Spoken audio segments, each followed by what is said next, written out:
On this video, I hope to convey to you what I believe that J. Frank Norris believed concerning crucial doctrines as taught in the Bible. And on this video, I want to relate to you what I believe that J. Frank Norris believed concerning the tongues movement so prevalent in charismatic churches today. Can you elaborate on what the Bible teaches on the question of tongues? Yes, I can, Gail. The question of tongues should be, instead of using the word tongues, it should be language.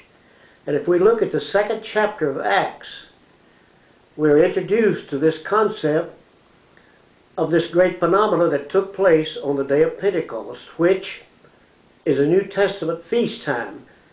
And the Bible tells us in Acts chapter 2 that Jews were gathered in Jerusalem from all parts of the known world, each having his own separate language.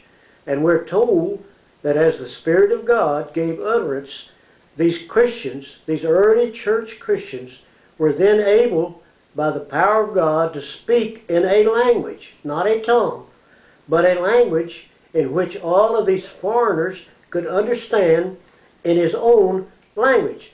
And that's precisely, if you read the chapter 2 of Acts, you'll find that what I'm stating to you is the absolute truth.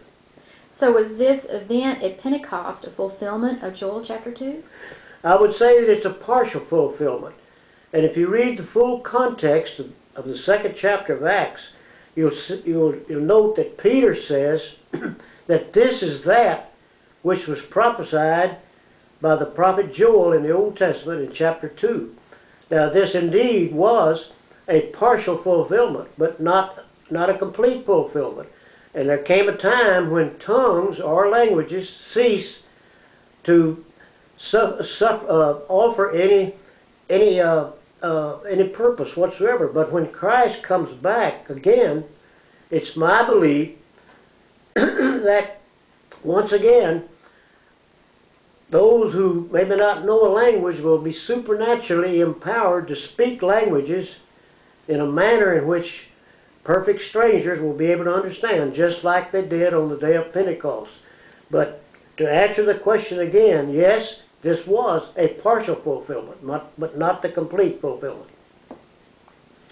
Did these early Christians lose their ability to speak these newly learned languages? No, and this is where the strange, it's hard to understand why this phenomena continued. But as we study the book of Acts, we know that the spreading of the gospel it began at Jerusalem and began to spread throughout all of the Western known world at that time, including the Grecian cities, namely in the case in which we're concerned with today, is found in 1 Corinthians chapter 14. Paul elaborates plainly and fully upon the purpose of tongues. Corinthians simply means that was a city which was the habitation of those who lived in the city of Corinth. So as these Christians migrated from Jerusalem, they did not lose that power to speak in those unknown languages. And it was an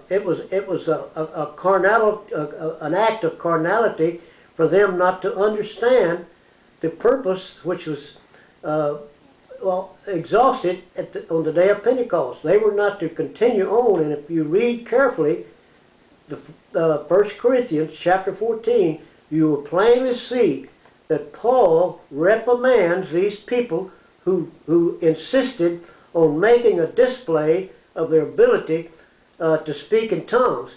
And he plainly says that's not the purpose of the church. The purpose of the church today is to exhort and to love one another and to teach and exhort one another into godly living. Then what happened? Well, then, as I said, he reprimanded them.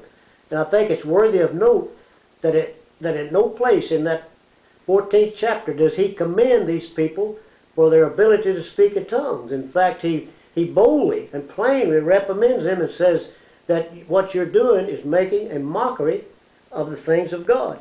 And in fact, he goes so far as to say, in doing so, in continuing to practice this unscriptural doctrine, he compares them with children. He says, be not like children in your understanding, but grow up and increase in knowledge in the Lord and Savior Jesus Christ.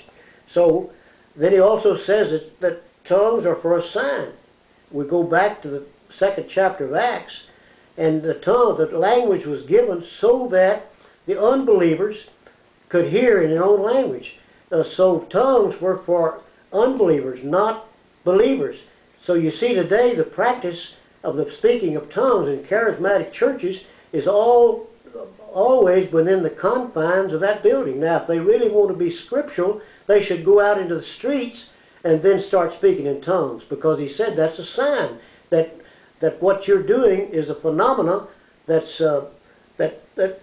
really proves that the hand of God is upon you. But you see, the practice nowadays is to speak some cooked up language that nobody understands what they're doing, and in doing so, they're just making a mockery of God. What did Paul say about people who spoke in tongues? Well, he called them, as I said a moment ago, they're little children. And that's being kind to them. And I might say this, Gail, it is not my purpose to place judgment upon anyone who might disagree with me, because I believe there's good Christian people in every church.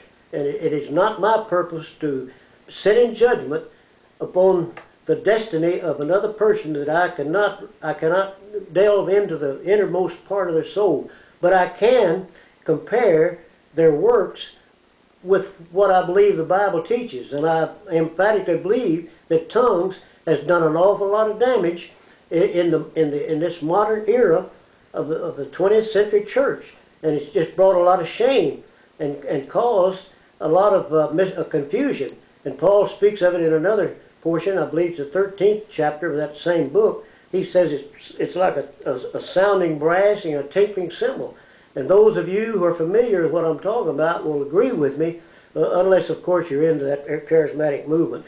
So I challenge each one who's listening to this video, if you'll study in context Acts chapter 2 and read it honestly, be fair and open-minded, read 1 Corinthians chapter 14, and you will see that what I've said on this video squares with exactly what the conclusion you'll come to.